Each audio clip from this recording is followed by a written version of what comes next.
Joining us now, the 45th and 47th President of the United States, Donald J. Trump. Mr. President, good to have you on the show.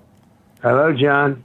All right, sir. I want to dive into something we confirmed earlier this week. The FBI under Kash Patel has opened a grand conspiracy case looking at the last decade of weaponization against you and the protection of Democrats like Hunter Biden and Hillary Clinton as one ongoing criminal conspiracy. I want to ask what you think of that approach and whether you think a special prosecutor might be warranted.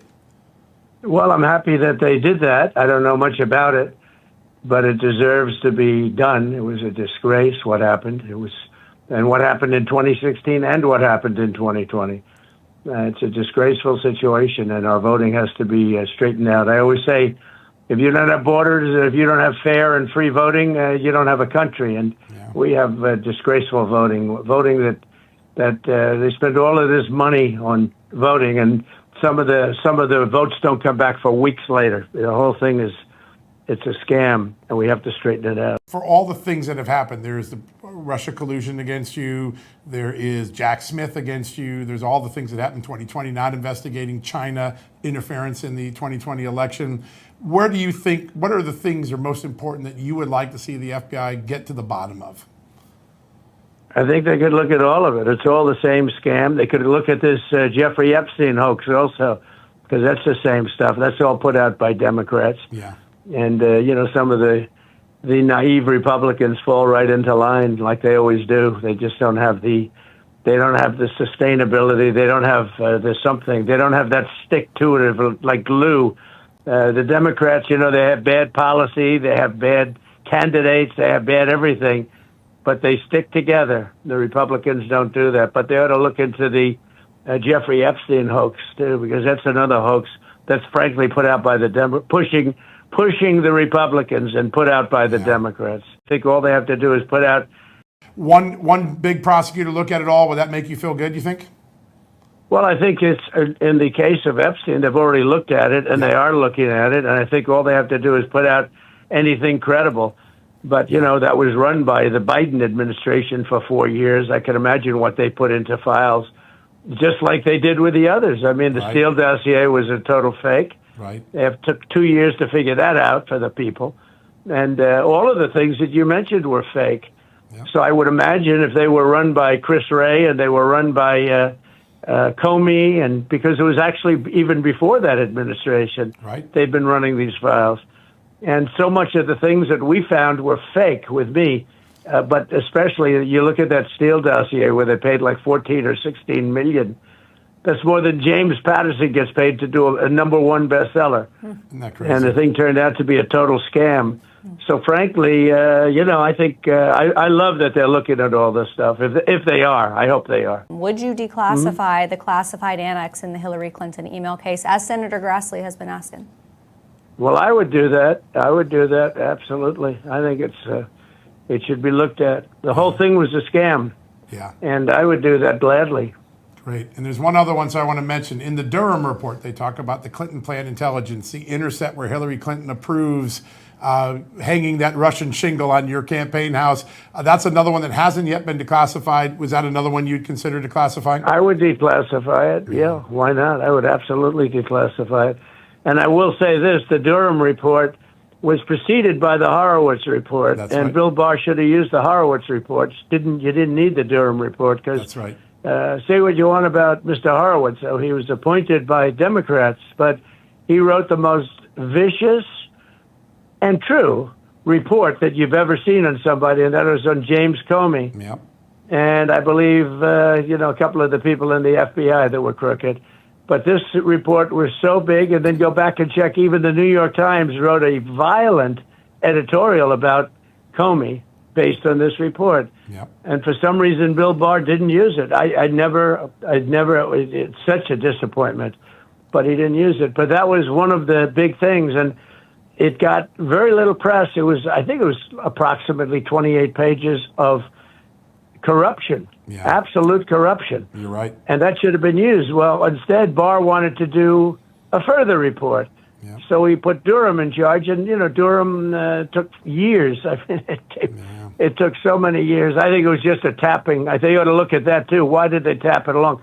They tapped it along forever. Do you remember how long it took for Durham to come out with his report? 23. By the time he came out with a report, everybody was old and looking to retire. Yeah. Yeah, you're exactly right. This morning with a number of lawmakers and experts who are increasingly confident that you might be the one to be able to put the country on a path to balancing the budget. The last time was the beginning of this past century. Rising tariff revenues, growing spending cuts. How possible is that before you leave office? Well, I read your story this morning, not having anything to do with this call, actually. I read your stories all the time. And, I have a real shot. We're taking in tremendous amounts of money. You saw that we had a $25 billion surplus last month.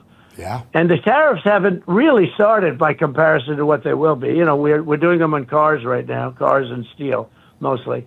But the other ones kick in on August 1st, and they're very substantial. And the answer is, I think there's a real shot. I actually say there's a shot at, we have the Internal Revenue Service. We could use the External Revenue Service, and we wouldn't even need the Internal Revenue Service. But the money is very substantial. It's hundreds of billions of dollars. We have a strong country now. We're making a lot of money. We're taking in a lot of money. We're not going to be ripped off by every country in the world, both friend and foe anymore, and they know that. And they're all calling. I sent out letters. That is a deal, basically, a letter. They all say, well, when are you going to make deals? Well, I made deals. The best deals are the letters. You just send them out saying, congratulations, you're paying 25, 30, 40%. It won at 50%. Yeah. And that's better than the deal, because any deal sort of comes down from there. But we made a very good deal yesterday with Indonesia. We're making other deals. But the deals are when we send out the letters. We may adjust them a little bit, but that's when the deal is. And that money starts coming in on August 1st. And as you figured out, a lot of people haven't. They never understood tariff. And now they're starting. People that didn't, even Ken Langone yesterday was very generous to me. He said, I never really liked tariffs, but I'm telling you, this guy he's changed his whole country around. Sure. Yeah. And I'm telling you that the big numbers actually start kicking in on August 1st. That's when all the countries start paying. But we're getting a lot in anyway, cars and steel primarily, and lumber a little bit.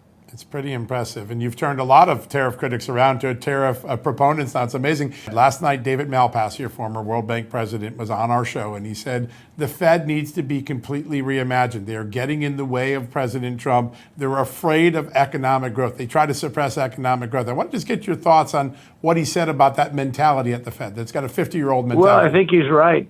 David was picked by me, and did a good job when he was at the Fed, but I think he's 100% right. It's this guy is getting in the way. Think of what we're talking about costs. He's talking about the cost of tariffs. If he lowered 3 points, if he would lower that, Europe has had 10 lowerings in the last year and a half. 10. We've had none with this guy. None. That puts us at a disadvantage now. Everything else is so strong, we're bullying through the rates, the high interest rates. The housing market would boom if this, numbskull, he's a numbskull. And if this guy would, can you imagine, we're talking about housing, he's building a building, he's building an addition, I guess for more people to tell him what to do, and he's always wrong. They had 71 different geniuses that they interviewed and that were put up. You probably saw that. I did. And with predictions. And the only one that got it right was me and one other person. 69 were wrong. This guy got it wrong, and he wants to put in thousands of additional people to tell him what to say. I mean, how many people do you need? Read a newspaper and make your own decision, right? Yeah. Thousands of people are working at the Fed. He's spending $2.5 billion on a building. It's way over. It's almost $1 billion over budget. Shouldn't have been built anyway. And this is a guy running the Fed. I never saw him as somebody that wanted to build that type of building to be, and I have to tell you. Yeah. But it's ridiculous. And then he talks about costs. Sir, are you thinking of removing him, or do you think he resigns before his term's out, Jerome Powell? I'd love if he wants to resign. That would be up to him. They say it would disrupt the market if I did, but there are many people say he should be removed because of the fraud of what he's doing at the Fed with regard to the $2.5 billion. He's spending $2.5 billion to I guess it's a renovation. I don't know. That's all it is. It's just a I have to renovation. go. I'm very good at that stuff. I should go look at it at least. I feel, Yeah, we I got a feel story guilty up on it that I today. haven't. It's crazy. Absolutely. The building costs less to build than it's cost to renovate. It's insane. Yeah, Yeah, it's incredible. crazy. It's like one of the most expensive buildings in the world. He's putting is. all sorts of parks on the top of the building and this, that. And I guarantee the contractors are making a fortune. No, this is not a guy. This is a guy who was recommended. He was recommended to me by Mnuchin, and he worked out good. Are some other big tariff agreements on the horizon? Can you give us a hint? Maybe our We northern do. neighbors? We have some. Again, every time I send out a letter, I always have to say it, but that's the deal. But we're very close to India. Wow. And we're very close to. We could possibly make a deal with EU. EU has been terrible to our country over the years. They've really abused our country financially over the years. And I would say almost as bad as China, almost as bad as some of the others that you would be, more willing to talk about in terms of, using the word abuse. Yeah. But the EU, European Union, has been brutal. And now they're being very nice. They want to make a deal. And it'll be a lot different than the deal that we've had for years. I was going to do them last time, but we had the COVID come up, and, it wasn't a good time to be telling Spain and France, guess what, you're going to be paying a lot of money. So they had a lot of problems, right? You know what happened with that. So, we could make a deal possibly with Europe. I'm very indifferent to it because the deal we sent out a letter, I think we had 30%. Right.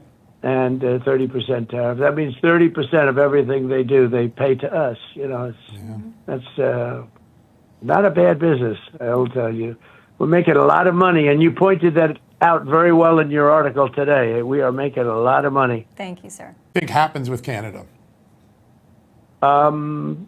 Too soon to say. They've abused us very badly. They've charged tariffs as high as 400% to our dairy farmers. They've really abused the United States with these deals. And, they charge, you've never heard that, 400%. They charge, they've been charging for years, our farmers, 200, 300, even in some cases 400%. Our farmers have been very hurt by it. And we had, stupid people the last 4 years running things. They didn't care. They didn't care. They never cared about any of the stuff that we're talking about right now. But this is really the lifeblood of the country from an economic standpoint. Sir, those reciprocal tariffs with Africa, those are expiring soon. Any update on that? Well, we're going to be making individual deals with those countries, or we're going to put out, numbers. Now, you have a lot of countries. Don't forget, we're talking about, 15 majors, and then you start getting into the medium size. But then you have, you have over 200 countries, right? So we're going to put out one number for a remaining, close to 150 countries. Wow. We're going to put out one number. Wow. And it'll be probably 10 or 15%. We haven't decided yet. Wow, that's a big deal. So you secured the border so quickly. There's no one crossing the border now. People are going in reverse direction. We're still looking at some of these attacks on law enforcement, and I think they look very similar to what we saw with the George Floyd protests. That's right. If the FBI determines there's a foreign or domestic group that's the organizer, would you consider designating them a domestic or foreign terrorist organization like you did with the drug cartels? I would do that in a minute. I would do that. Yeah. These people, I watched last week as they were throwing rocks at brand new cars, Border Patrol, and I saw that and I gave them total authorization to stop your car and do whatever is necessary to arrest those people. Use whatever you have to use to arrest them. That was, number one, it's dangerous. Number two, the damage it does to these beautiful brand new cars. And the Border Patrol people want to be able to do that. Somewhere along the line, somebody said, don't do anything. Well, you're going to have rocks. You saw that. I'm sure everybody saw that. That's a terrible look. I called Tom Homan and I authorized him to do whatever he has to do. Yeah. I was in a Home Depot the other day, sir, and a woman came up there. She was the wife, I think, of a Border Patrol agent. I think her name was Lydia, and she said, "Tell the president, thank you for having my husband's back." And I think that sense in law enforcement, it was just it was an organic moment in the middle of a Home Depot, but it was really striking. That's beautiful. That's Yeah. beautiful. That's good. They recognized you. See that, John? You become very famous. I think that's good. I think they were more impressed with you than me, though, sir. Yeah, listen, you do a fantastic job. Thank you, We sir. have, you need truth, and you know, we have some. Sean Hannity's great. Yeah, Sean's Jesse's great. You know, there are people that are great, but for the most part, it's just so crooked. These people, ABC, CBS, NBC are horrible, and then you have CNN and MSDNC that zero relationship to the truth, zero, and they know it. I have a You know, funny they feeling. know I'll give them something, and they'll print the exact. They know how bad they are, Yeah. and the only thing it's hard to understand why they would do it. You know, why would they want to have open borders? Why would they want to have incompetent people like Kamala and like Joe Biden running this country? Why do they want it? How does it work? It's gonna, you know, if we didn't win this election, the country would be finished. So when I was over in Saudi Arabia and I met with a lot of the leaders, but I met with Qatar, and I met with UAE, and I met with the King of Saudi Arabia. They all said one thing, almost identical words. Separately, they said it. They said, 1 year ago, your country was dead, and now you have the hottest country anywhere in the world. Amazing. Last October, Just the News broke the story that Adam Schiff committed possible mortgage fraud, and now also Marilyn Mosby, Letitia James. Democrats seem to have a mortgage fraud problem. How should the DOJ handle it?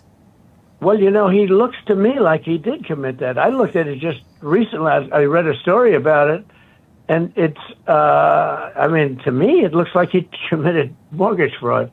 No, he should be, he said about my children, Don, in the case in particular, who knew nothing about the Russia hoax. Think of it. It was made up by Adam Schiff and Hillary Clinton in the group, right? Yeah. And now everybody knows, they've admitted it. It was a total hoax. That my son should go to jail for a very, very long period of time.